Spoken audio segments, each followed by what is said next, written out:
First, choose the location where you want to install the kickstand doorstop. It should be placed on the lower part of the door, about 2 to 3 inches above the floor. Put something heavy to hold the door while you do the installation.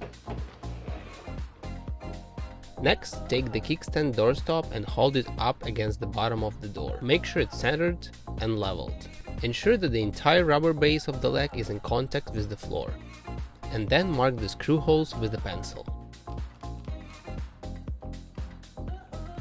Depending on the door material and screws, you may need to use a drill and a small drill bit to create pilot holes in the marked spots. Although I have a metal door, I decided to skip drilling pilot holes and inserted the screws directly because they appear to be sharp enough.